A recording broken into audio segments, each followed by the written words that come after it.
네, 안녕하십니까. 에이올 코리아의 백지현입니다. 제가 지금부터 최근에 많이 사회적으로 관심받고 이슈가 되고 있는 소형 ZEB, 제로 에너지 빌딩에 위한 냉난방 공조, 환기 제습, 공기질 관리 비전에 대해서 발표를 드리도록 하겠습니다. 목차는 다음과 같습니다. 우선 이제 내용을 많이 아시다시피 공유가 많이 된 내용을 알고 있는데, 국내가 2020년부터 연면적 특정 면적 이상의 건물의 제로에너지 빌딩에 대한 의무가 시행이 됐습니다.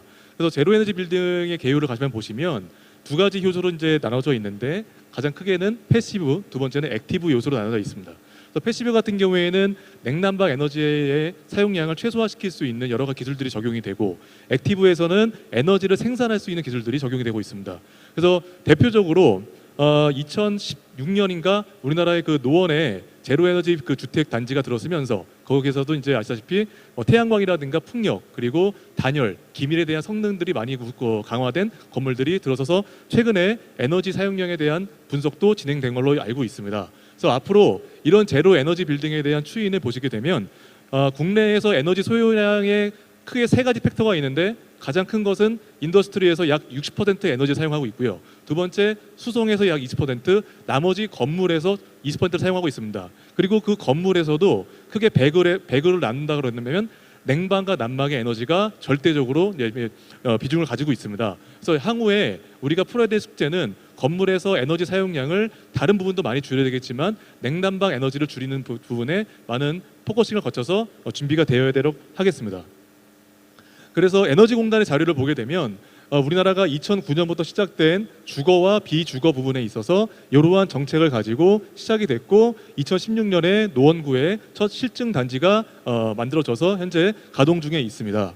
그리고 2020년에 공공건물에 대한 의무화로 인해서 에너지 감축 60% 목표를 가지고 2025년에는 민간 건축물까지도 제로 에너지 빌딩에 대한 모든 의무화 시행될 예정에 있습니다. 그러면 이런 제로에너지 빌딩에 대해서 기존에 우리가 알고 있는 공조 부하가 어떻게 변모가 됐는지에 대한 조사를 제가 진행을 했었습니다. 참고로 저희 회사는 SH공사가 발주하고 지금 현재 진행하고 있는 고덕강일지구의 제로에너지 주택의 지금 복합 환기 시스템을 개발을 해서 실증 준비를 하고 있는 단계까지 왔습니다. 그래서 그 SH공사에서 발주한 건축물 그 설계 근거에 따라서 대한설비공학회에 오픈소스로 나와 있는 에너지샵 제가 프로그램을 돌려서 계산을 해본 결과로 말씀을 드리면, 우선 난방 같은 경우에는 난방 부하가 제곱미터당 약 31W 정도가 되고, 냉방 부하 같은 경우에는 제곱미터당 약 20W의 냉방 부하가 되는 것을 알고 있습니다. 그래서 그 비슷한 결과로 SH공사에서는 냉방 부하 같은 경우에는 제곱미터당 약 35W로 설계를 하고, 그다음에 특히 환기에 관련해서 난방 효율을, 에너지 효율, 전력의 효율을 약 80% 이상 달성하라고 현재 공시하고 있습니다. 그러면 그거와 비슷하게 이미 국내의 KS9306 에어 컨디션의 조건을 보게 되면 냉방 부하 같은 경우가 기존에 제곱미터당 약 123W 정도가 이미 공시가 되어 있는데, 이런 부하가 보시다시피 약 30W 정도 줄 수 있는 걸 볼 수가 있고, 특히 냉방 부하는 제로에너지 빌딩에서는 총 4가지 정도의 주요한 요소로 이루어져 있는데, 대표적으로 이제 외부 열치등, 그다음에 내부 발열, 인체 부하, 특히 환기 부하에 관심을 가져야 될 것으로 보여집니다. 환기 부하 같은 경우에는 뒤에서 설명드렸다시피 국내의 열외수 환기 장치 KSB 6879의 기준 조건에 따르면 제로에너지 빌딩 같은 게 지금 현재 환기 시스템을 적용하게 되면 오히려 실내 부하가 증가하는, 그래서 다시 말하면 에너지를 더 사용할 수밖에 없는 그런 안 좋은 결과를 가져올 수밖에 없습니다. 그러다 보니 이러한 결과를 바탕으로 저는 이제 실내에 제로에너지 빌딩에서는 건축물의 내부 공조 부하가 변화될 거라고 하는 걸 바탕으로 예상을 해서, 여기서 보시다시피 현열과 제습에 대한 SHF, 그러니까 현열비를 계산해 봤더니 기존의 현열비가 건물에서는 0.8에서 0.9 정도 되었다면 제로에너지 빌딩에서는 약 0.6에서 0.7 정도로 변화가 되고, 그에 따른 잠열 부하가 증가되는 것을 확인을 했었습니다. 그리고 또 특히 국내 기후가 아시다시피 아열대가 되면서 이제는 덥고 습한 날이 점점점 더 길어지고 있습니다. 그래서 회사에서는 기상청 데이터를 약 10년간 데이터를 저희가 조사를 했습니다. 그래서 국내 기후에 맞춰서 현재 필요한 건물 내부에 필요한 공조 부하가 어떻게 되고 있는지에 대한 전체적으로 조사를 해봤더니, 아시다시피 겨울 건조한 기후에서는 약 한 200일 정도의 다시 말씀드리면 실내에서는 난방과 가습, 환기가 필요하다는 걸 알 수가 있고요. 그다음에 냉방과 제습 필요한 날짜가 기존에 한 60일에서 한 90일 정도로 늘어나는 것을 확인을 했었습니다. 그러면 이러한 기후 변화에 따라서 실내 공기를 쾌적하게 관리하기 위한 토탈적인 솔루션들이 해외에서 어떻게 진행되고 있는지에 대해서 지난 2월에 애슐리를 방문을 했고 AHRI 전시회에서 대표적으로 해외에서 잘하고 있는 회사의 제품들을 벤치마킹을 했었습니다. 대표적으로 두 회사가 있는데 에어맥 같은 경우에는 유럽에서 가장 먼저 에어컨을 생산한 회사입니다.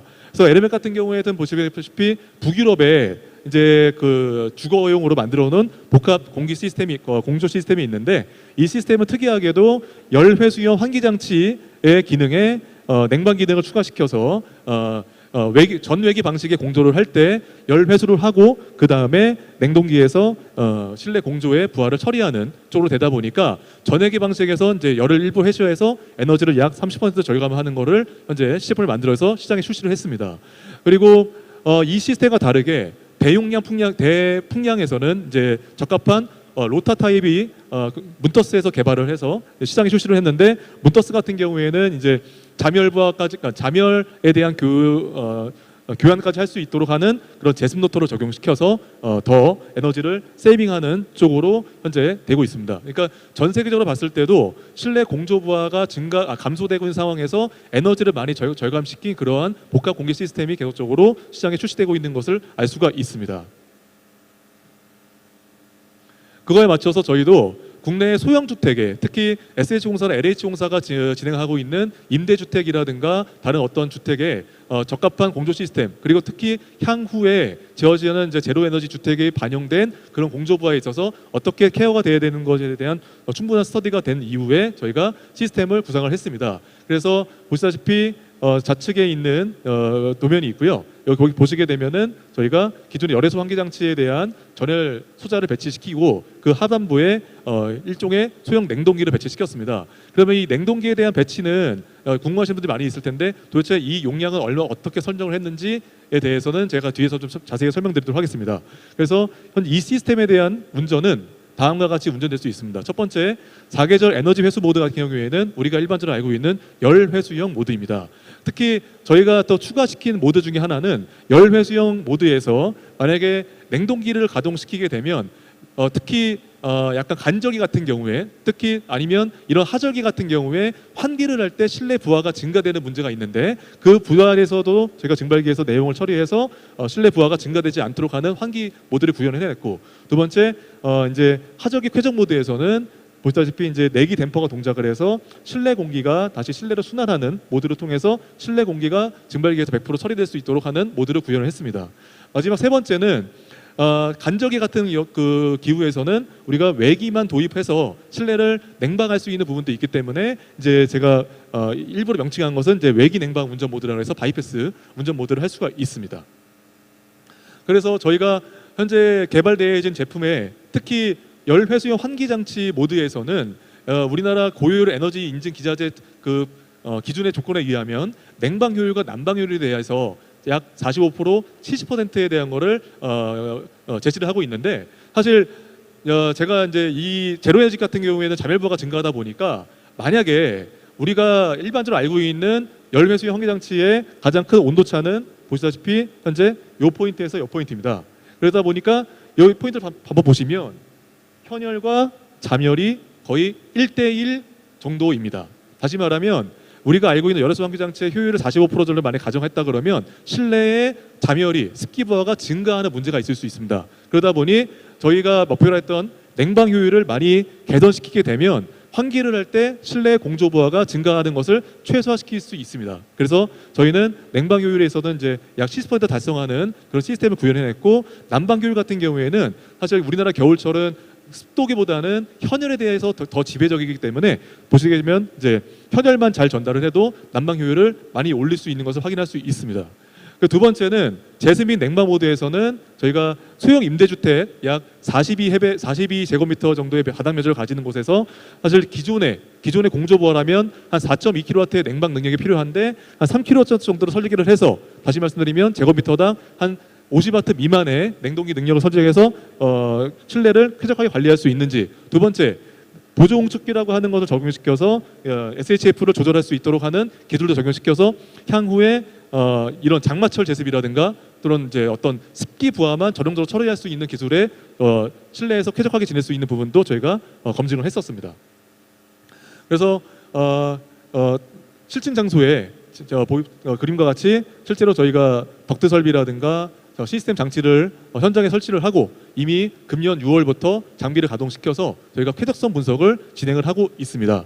그래서 특이한 점은 뭐냐면 이게 장비가 환기 기능 외에도 냉방과 제습 또 다른 또 부가적인 기능이 있기 때문에 기존의 환기 설비와 다르게 약간 그 덕트의 사이즈가 좀 크다는 걸 알 수가 있습니다. 왜냐하면 환기라고 하는 풍량은 우리가 공간에 입방 필터에 0.5의 환기를 적용시키게 되면 보통 아파트 8사제곱 같은 경우에는 150cmh 정도의 환기 풍량이 필요한 것으로 알고 있는데 사실 이 장비는 환기 풍량 대비 냉방 풍량을 돌았을 때는 굉장히 많은 풍량이 돌기 때문에 덕트 설비를 저희가 또 추가적으로 진행을 했었습니다.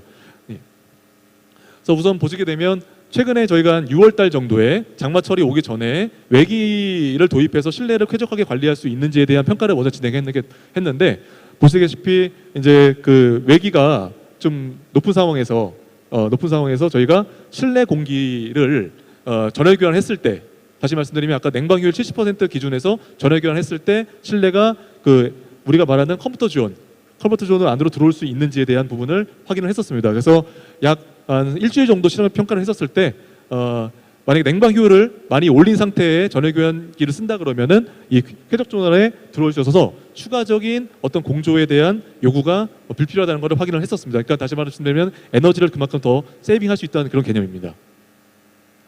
그리고 이제 지지난주 7월 3일 날 여름이 다가오면서 이제 외기 부하가 많이 증가됐을 때 이제 이 장비를 가동시켜서 실내를 쾌적하게 관리할 수 있는지 그리고 내가 목표한 설정 온도 값을 조절할 수 있는지도 저희가 스터디를 했습니다. 그래서 보시게 되면 냉방 능력 한 1.7kW 조절을 해서 저희가 시스템을 그 아까 공간상에 돌려게 됐는데 1.7kW를 42제곱미터로 나누게 되면 제곱미터당 약 한 40W 정도가 나옵니다. 그래서 그 정도의 능력을 가지고 저희가 평가했던 결과입니다. 그래서 보시게 되면 외기가 한 30도 이상의 그 부분에서도 실내 공기 온도는 최대 20도 초반까지도 유지할 수 있는 것을 확인했습니다. 사실 우리가 20도 초반까지 공기를 관리할 필요는 없지만 이 시스템을 가지고 그 제로 에너지 빌딩에 맞는 부하에 맞춰서 설계했었을 때 실내를 쾌적하게 관리할 수 있다는 것에 대한 그 반증을 보여주는 데이터라고 보시면 될 것 같습니다.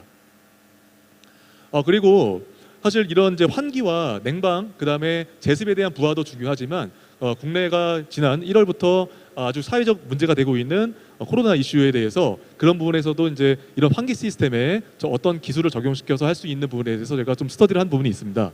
그래서 이제는 이런 코로나 바이러스와 우리가 또 5년 전에 겪었던 메르스 사태를 경험해 보면 앞으로 이제 공기로 전염되는 전염병들에 대한 케어도 이제 어떤 기술로서 저희가 준비가 되어 있는데 볼 수가 있는데 마침 우리가 한 5년 전부터 미세먼지에 대한 이슈 때문에 이제는 소비자들이 더 환기를 안 하는 상황까지 오다 보니까 이제는 그 창문을 닫고 사는 세대가 더 많아지는 거죠. 미세먼지 때문에. 그런 상황을 반영하게 되면은 이렇게 전염병 같은 경우가 더 많이 문제가 될 수 있는 부분이 있습니다. 그래서 질병관리본부에서도 앞으로 공기청정기보다는 실내에서 환기를 많이 하라고 더 권고하고 있는 부분이 환기로 인해서 실내 공기를 더 쾌적하게 관리할 수 있고 국민의 건강을 향상시킬 수 있는 부분이 있기 때문에 이제 앞으로는 환기가 더 중요해진 상황입니다. 그리고 미국의 애슐레에서도 이런 코비드-19의 대응 권고 방안으로 총 6가지를 이제 제시를 했는데 첫 번째 보게 되면은 이제 필터를 좀 더 강화시킨 H13등급의 이상을 써라 그런 부분이 있고요. 두 번째 휴미디티를 실내 공기의 습도를 약 40에서 60%를 유지하라는 말이 있는데 특히 겨울철에 이걸 많이 강조하고 있습니다. 이 이유는 왜 그러냐면 제가 이제 이 애슐레 논문을 보면서 하나 확인했던 게 이건 아직 정확한 팩트는 아니지만 겨울철에 만약에 건조하다면 사람이 여기 침샘 뒤에 그 두께가 많이 좀 건조해져서 마른다고 하더라고요. 근데 침이 있어서 있는 상태라면은 바이러스가 몸으로 침투되는 거를 좀 더 많이 막을 수 있다고 합니다. 그래서 실내 적정 습도를 유지하는 것이고요. 그다음에 세 번째 보게 되면은 이제 그 UV, 다시 말하면 울트라바이올렛에 대한 자외선을 사용해서 세균을 적용하는 겁니다.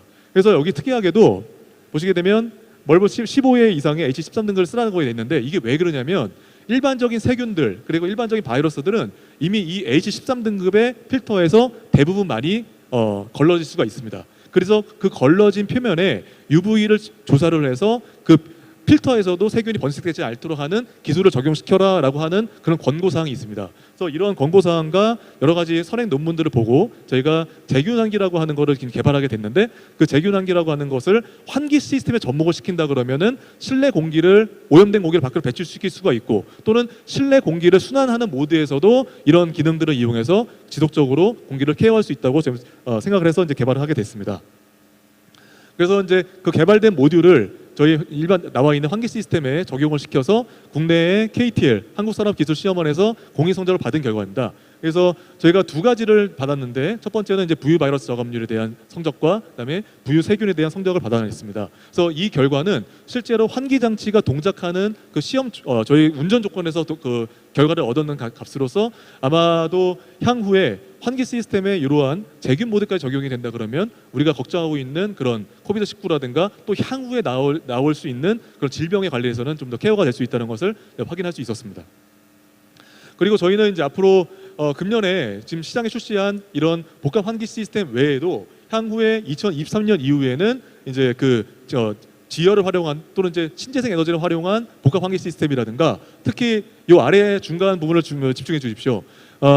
지금 LH공사와 지역난방공사, 에너지공단이 세 군데가 이제 MOU를 맺고 또 세대 내 제습냉방 시스템에 대해서 여러 가지 그 선행 연구들을 하고 있는데, 그런 부분에서는 이제 저희도 준비를 해서 이렇게 제조 소재가 적용되어진 어떤 필터를 활용한 복합 환기 시스템 개발을 해서 기존에 우리가 만들어 놓은 이런 복합 환기 시스템 대비 에너지 소비량을 약 30% 이상 절감해서 더 요구가 심해지는 그런 제로 에너지 빌딩에 대한 최적의 공조 솔루션을 제공할 계획이 있습니다. 그리고 마지막으로는 제가 이제 사실 공조라고 하는 HVAC이라고 하는 걸 보게 되면 저희가 히팅, 벤틸레이션, 에어컨디셔닝이다 보니까 지금까지 말씀드렸던 부분은 환기, 벤틸레이션과 에어컨디셔닝이 많이 치중이 돼 있었는데, 향후 히팅에 대해서 어떻게 할 것이냐라고 생각을 해보면 그 히팅 장치라고 하는 거는 또 환기랑 저희가 접목을 시킬 수가 있습니다. 그래서 이러한 주택용 종합 복합 공조기라고 하는 거 개념을 도입을 해서 2025년에는 그 세대 내 또는 건물 내에 난방, 풀 난방까지 공급할 수 있는 시스템도 저희는 시장에 좀 출시를 해서 지속적으로 공조 사업에 새로운 기술을 제안들을 계획에 있습니다. 예, 발표는 여기까지입니다. 감사합니다.